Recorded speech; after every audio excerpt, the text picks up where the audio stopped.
علی النبی یا ایھا الذین آمنوا صلوا علیہ وسلموا تسلیما اللهم صل وسلم وبارك عليه صلوا عليه دائما صلوا عليه سرمدا صلاۃ و سلام علیک یا رسول اللہ صلی اللہ تعالی علیہ وسلم۔ ہاں بیٹا، امید ہے کہ آپ سب خیر و عافیت ہوں گی۔ اللہ تبارک و تعالی ہم تمام کو اپنے حفظ میں رکھے۔ پچھلا سبق سمجھ میں آ گیا تھا سب کو؟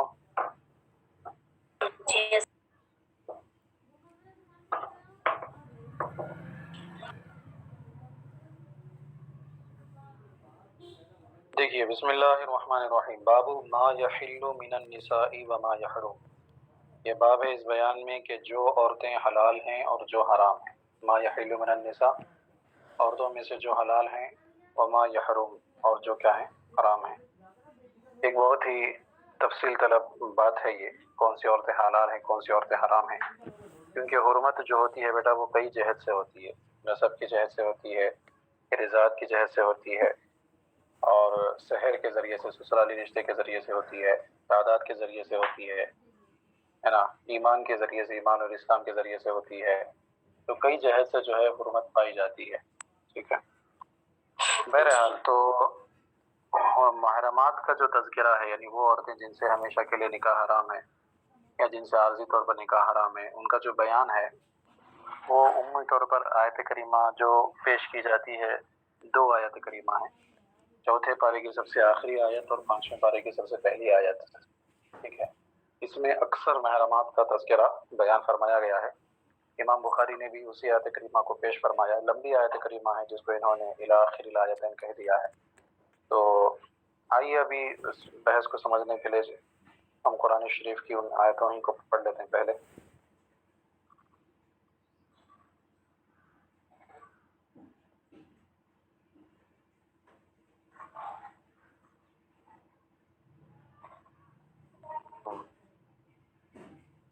دیکھیے، آیت نمبر سورہ نساء کی آیت نمبر 22 ہے، وَلَا تَنْكِحُوا مَا نَكَحَ آبَاؤُكُم مِّنَ النِّسَاءِ إِلَّا مَا قَدْ سَلَفَ، اور باپ دادا کے منکوحہ سے نکاح نہ کرو مگر جو ہو گزرا، وہ بے شک بے حیائی اور غضب کا کام ہے اور بہت بری راہ۔ تو باپ دادا کی جو منکوحہ ہیں وہ حرام رہیں گی، کیونکہ وہ یا تو حقیقی ماں رہیں گی یا سوتیلی ماں رہیں گی۔ اسی طرح سے نانی، دادی اور نانی کی والدہ، دادی کی والدہ، پھر ان کی والدہ، پھر ان کی والدہ، اوپر تک سلسلہ یہ چلے گا۔ پھر اللہ فرماتا حرمت علیکم امہاتکم، تمہارے اوپر حرام کی گئی تم پر تمہاری مائیں۔ ماؤں سے مراد والدات جو ہیں، والدہ، والدہ کی والدہ، ان کی والدہ، ان کی والدہ، پھر والد کی والدہ دادی، اور پھر ان کی والدہ، ان کی والدہ، اوپر تک۔ وبناتکم، اور تمہاری بیٹیاں، بیٹیوں سے مراد اپنی بیٹیاں اور بیٹیوں کی بیٹیاں، نواسیاں وغیرہ، بیٹے کی بیٹیاں جیسے کہ پوتیاں وغیرہ، یہ سب کے سب۔ واخواتکم، اور تمہاری بہنیں، بہنوں سے مراد ہمارے والد کی اولاد، ہمارے والد اور والدہ کی جو اولادیں ہیں وہ کیا ہیں، ہمارے اوپر حرام رہیں گی، چاہے وہ ماں کی بیٹی ہوں جن کو اخیافی کہتے ہیں، یا باپ کی ہوں جو سیالاتی ہیں، یا پھر سگی ہوں، ٹھیک ہے۔ تو بہرحال یہ پورے کے پورے بہنیں جو ہے حرام ہے۔ اچھا، اسی میں مردوں کے مقابل میں یہ بیان کیا جا رہا ہے، تو عورتوں کے لیے ان کے مقابل میں آ جائے گا۔ مثلا مردوں کے لیے ماں، دادی، نانی حرام ہیں، تو عورتوں کے لیے باپ، دادا، نانا حرام رہیں گے، پھر ان کے والد اوپر تک، جس طرح سے بیٹیاں حرام ہیں، عورتوں کے لیے کیا ہے، بیٹے حرام رہیں گے، پوتے، نواسے، لائن نیچے تک پھر وہ حرام رہیں گے۔ اسی طرح سے اخواتوں کو مطلب عورتوں کے لیے بھائی حرام رہیں گے، سن میری بات، چاہے اللہ کے بھائی ہو، اخیافی بھائی ہو، یا سگا بھائی ہو۔ اسی طرح سے اماتکم، پھوپھیاں حرام ہیں، جب پھوپھی مطلب باپ کی سگی بہنیں جتنی بھی ہیں، یا رضائی بہنیں باپ کی جتنی بھی ہیں، سن میری بات، یہ سب کے سب کیا ہیں، ہمارے اوپر حرام رہیں گے، پھوپھیاں ہیں۔ عورتوں کے لیے چچا رہیں گے، پھوپھی کا بھائی چچا کہلاتا ہے۔ اسی طرح سے خالاتکم، خالائیں حرام رہیں گی، ماں کی بہنیں، ہے نا، تو ماں کی جتنی بھی بہنیں ہیں وہ سب کی سب خالائیں جو ہے وہ حرام رہیں گی۔ اچھا، ان کی بیٹیاں حلال رہیں گی یا ان کے بیٹے حلال رہیں گے، ہے نا، صرف پھوپھیاں یا خالائیں جو ہے یہ حرام رہیں گی۔ اب عورتوں کے لیے خالہ کے بغل میں کیا آ جاتا ہے، ماموں آ جاتا ہے، کیونکہ بھائی جو رہے گا وہ ماموں کہلائے گا، تو ماموں حرام رہے گا، اس طرح سے۔ اسی طرح سے وہ بنات الاخ، بھائی کی بیٹیاں یعنی بھتیجیاں، ہے نا، اور عورتوں کے لیے بھتیجے۔ اسی طرح سے بنات الأخت بہن کی بیٹیاں مطلب بھانجیاں اور عورتوں کے لیے بھانجے، ٹھیک ہے، تو یہ نسب کی وجہ سے یہ 7 رشتے بیٹا حرام ہوتے ہیں۔ پھر اس کے بعد وَأُمَّهَاتُكُمُ اللَّاتِي أَرْضَعْنَكُمْ وَأَخَوَاتُكُم مِّنَ الرَّضَاعَةِ، تمہاری وہ مائیں جنہوں نے تمہیں دودھ پلایا اور تمہاری رضاعی بہنیں، ٹھیک ہے۔ تو حدیث پاک آپ لوگوں نے پڑھی ہے کہ جو رشتے نسب سے حرام ہوتے ہیں وہی رشتے رضاع سے بھی حرام ہو جاتے ہیں۔ تو یہاں پر بطور تمثیل صرف 2 رشتوں کو پیش کیا گیا، اس کا مطلب یہ نہیں کہ ان کے علاوہ باقی سب حرام ہیں، بلکہ نسب کے جس طرح سے 7 رشتے حرام ہیں اسی طرح سے رضاعت کے بھی 7 رشتے جو ہے وہ حرام رہیں گے، ٹھیک ہے۔ رضائی بھائی، رضائی بہن، رضائی بھتیجا، رضائی بھانجی، رضائی بھتیجی، ہے نا، رضائی بھانجی، رضائی چچا، رضائی خالہ، رضائی پھوپھی، رضائی ماموں، یہ سب کے سب کیا رہیں گے، حرام رہیں گے۔ پھر اللہ فرماتا ہے وَأُمَّهَاتُ نِسَائِكُمْ، یہ سحر کے ذریعے سے نا سسرالی رشتہ جو ہوتا ہے، کہتے تمہاری عورتوں کی مائیں یعنی تمہاری ساس، ٹھیک ہے، وہ بھی تمہارے اوپر حرام رہیں گی۔ پھر ان کی والدہ اوپر تک سلسلہ چلے گا۔ وَرَبَائِبُكُمُ اللَّاتِي فِي حُجُورِكُم مِّن نِّسَائِكُمُ اللَّاتِي دَخَلْتُم بِهِنَّ، ربیبہ کی جمع ہے ربائب، اور تمہاری وہ بیٹیاں جو تمہاری گود میں ہیں یعنی تمہاری پرورش میں ہیں، ان بیویوں سے جن سے تم صحبت کر چکے ہو۔ بیوی سے اگر صحبت کر لیے ہے تو اس بیوی کی جتنی بھی اولاد ہے وہ سب کے سب حرام ہو جائے گی، اور اگر صحبت نہیں کیا ہے، صرف نکاح کیا پھر فوراً طلاق دے دیا یا الگ کر دیا تو اب ان کی بیٹی سے نکاح ہو سکتا ہے۔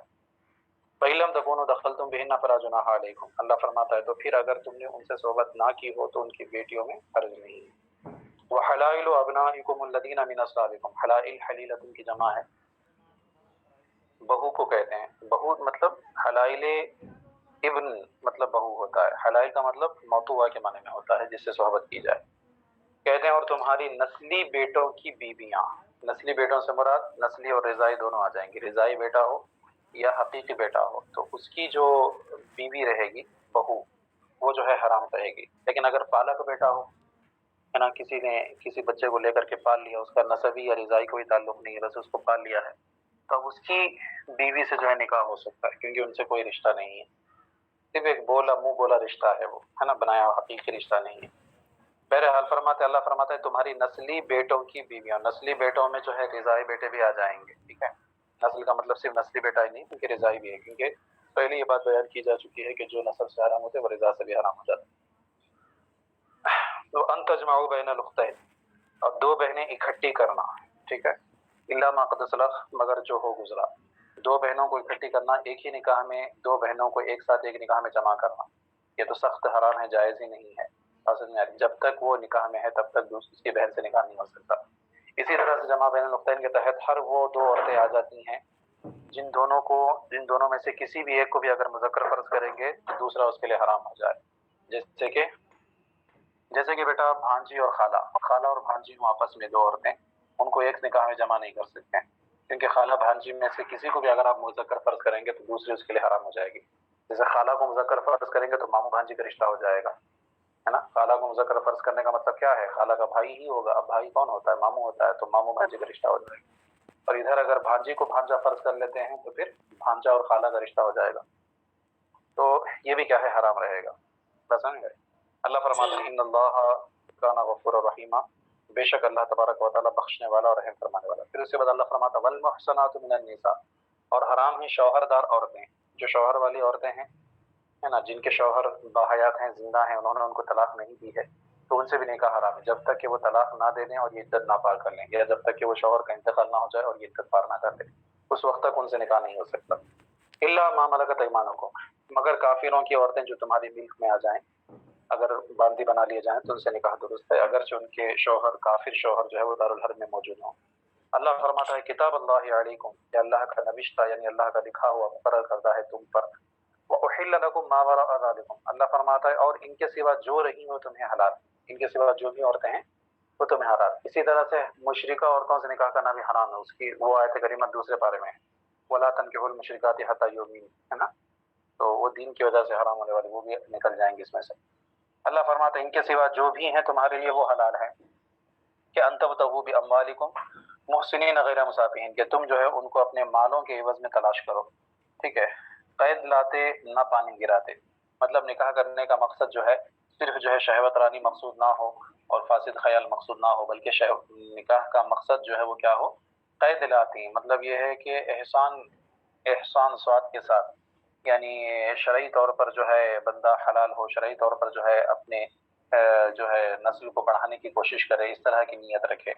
اور زنا کا جیسا معاملہ ہوتا ہے، زنا میں صرف اور صرف شہوت ہی ہوتی ہے، اس میں کوئی نیک مقصد نہیں ہوتا، تو نکاح میں اس طرح کا مقصد نہ رکھو۔ بس میری تو یہ جو آیت کریمہ ہے بیٹا، آیت کریمہ یہ جو ٹکڑا ہے ان تبتغوا باموالکم، یہی ہماری دلیل ہے اس بارے میں کہ مہر جو ہے وہ مال ہی ہوگا، مال کے علاوہ کوئی اور چیز جیسے تعلیم قرآن وغیرہ کو مہر نہیں بنا سکتے ہیں، ہے نا۔ تو یہاں پر دیکھو صاف طور پر اللہ فرما رہا ہے ان تبتغوا باموالکم، اپنے مال کے ذریعے سے تم کیا ہو، چاہو نکاح کرو، ٹھیک ہے۔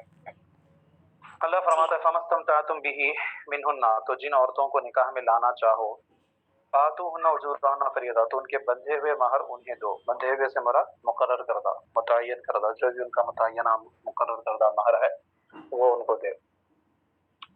ولا جناح علیکم فیما تراضیتم به من بعد الفریضہ، اور قرارداد یعنی طے شدہ کے بعد اگر تمہارے آپس میں کچھ رضامندی ہو جائے تو اس میں گناہ نہیں ہے، یعنی مہر نکاح ہو جانے کے بعد میں تم دونوں میاں بیوی دونوں آپس میں رضامندی کے ذریعے سے مہر میں کچھ کمی بیشی کر لے تو ہو سکتا ہے، ٹھیک ہے۔ ان اللہ کان علیما حکیما، بے شک اللہ علم اور حکمت والا ہے۔ تو ناری بات، تو یہ دو آیتیں گزری، ان دونوں آیتوں میں ایک اجمالی خاکہ ذہنوں میں بن گیا کہ کون سی عورتیں حرام ہیں اور کون سی عورتیں کیا ہیں، حلال ہیں۔ سمجھنے کے بعد اور آئیے کتاب کی طرف چلتے ہیں۔ کہتے ہیں باب ما یحل من النساء وما یحرم، یہ باب ہے ان عورتوں کے بیان میں جو حلال ہیں اور وہ جو حرام ہیں۔ وقوله تعالی، اور اللہ کے اس قول کے بیان میں کہ حرمت علیکم امہاتکم وبناتکم واخواتکم وعماتکم وخالاتکم وبنات الاخ وبنات الاخت الى آخر الآیتین الى قوله ان اللہ کان علیما حکیما۔ ابھی ہم نے ان دونوں آیتوں کو بیٹا تفصیل سے پڑھا ہے، ٹھیک ہے۔ اب اسی کے اوپر بہت ساری تعلیقات، اس باب کے تحت امام بخاری نے کوئی حدیث پاک پیش نہیں فرمائی ہے بلکہ تعلیقات ہی پیش فرمائے ہیں، بہت سارے تعلیقات، اور اسی سے سب یہی مسائل کے ہیں پورے، تو سمجھ لیجئے کہ پورے مسائل بکھر دیے گئے ہیں۔ کہتے ہیں وقال انس والمحصنات من النساء ذوات الازواج الحرائر حرام الا ما ملکت ایمانکم۔ حضرت انس بن مالک رضی اللہ تعالیٰ عنہ فرماتے ہیں کہ آیت کریمہ میں جو والمحصنات کا لفظ ہے، والمحصنات من النساء، اس سے مراد کون ہے؟ کہا کہ ذوات الازواج الحرائر، شوہر والی اور آزاد عورتیں مراد ہیں۔ حریرتن کی جمع ہے یا حرتن کی جمع ہے حرائر، ٹھیک ہے، ہاں جی۔ اور ذوات تو ذات کی جمع ہے، معلوم ہے آپ کو، یعنی جو عورتیں آزاد ہوں اور شوہر والی ہوں تو وہی عورتیں مراد ہیں کس سے؟ محصنات سے۔ کہتے ہیں یہ بھی کیا ہے؟ حرام ہے، جب تک کسی کے نکاح میں کسی دوسرے کے نکاح میں نہیں ہو سکتی ہے۔ الا ما ملکت ایمانکم، سوائے ان کے جو تمہارے ہاتھ کے ملک ہیں، تمہارے تحت ہیں، تمہارے مملوک ہیں، جیسے کہ غلام یا باندی، تم نے جو ہے اپنی باندی کا نکاح کسی سے کرا دیا ہے، ٹھیک ہے، تو وہ تمہارے اوپر حرام نہیں ہے۔ یہ کون کہہ رہے ہیں؟ حضرت انس بن مالک کہہ رہے ہیں۔ کہتے ہیں کہ لا یرا بأسا ان ينزع الرجل جاریته من ابیه، حضرت انس اس بارے میں کوئی حرج نہیں سمجھتے تھے کہ آدمی اپنی باندی کو اپنے غلام سے جو ہے کھینچ لے، الگ کر لے۔ مطلب کیا ہے کہ اپنی باندی کا نکاح کوئی انسان اگر اپنے غلام سے یا کسی کے غلام سے کر دے تو اب اس سے حضرت انس بن مالک رضی اللہ تعالیٰ عنہ کے نزدیک جو ہے اسے یہ اختیار تھا کہ وہ اس باندی کو اس سے جو ہے کھینچ لے، نکال لے، جب چاہے تب اس سے الگ کر لے۔ لیکن اکثر فقہا اس کے خلاف ہے بیٹا، اکثر کا یہی کہنا ہے کہ جب وہ نکاح کر دیا ہے اس کا تو اب اس کو وہ اس سے خدمت لے سکتا ہے، بس سمجھ آ رہی، کیونکہ وہ مملوک ہے، وہ باندی جو ہے اس کی ملکیت میں ہے تو اس سے خدمت لے سکتا ہے، لیکن میاں بیوی کے معاملات جو ہوتے ہیں وہ نہیں کر سکتا ہے۔ تو بہرحال حضرت انس بن مالک عموم میں الا ما ملکت ایمانکم میں جو عموم ہے اسی عموم کے تحت یہ بحث بیان فرما رہے تھے، تو ان کا مذہب ہے۔ بہرحال فرماتے ہیں وقال، اور فرمائے کہ ولا تنکحوا المشرکات حتی یؤمن، اور مشرکہ عورتوں سے نکاح نہ کرو یہاں تک کہ وہ ایمان لے آئیں، یعنی مشرکہ عورتیں بھی جو ہیں حرام ہیں، ہے نا، حتی یؤمن۔ وقال ابن عباس ما زاد علی 40 فهو حرام، اسی طرح سے تعداد کے اعتبار سے بھی حرام ہوتی ہیں عورتیں۔ تو کہتے ہیں کہ حضرت عبداللہ ابن عباس نے فرمایا کہ جو 4 پر زائد ہوں تو وہ بھی حرام ہیں، یعنی 4 عورتیں بیک وقت نکاح میں ہیں، تب 4 کے اوپر جو 5واں نکاح کوئی انسان اگر کرے 4 عورتوں کے رہتے ہوئے تو کہتے ہیں فہو حرام، تو وہ بھی حرام ہے بالکل۔ کہتے کیسے؟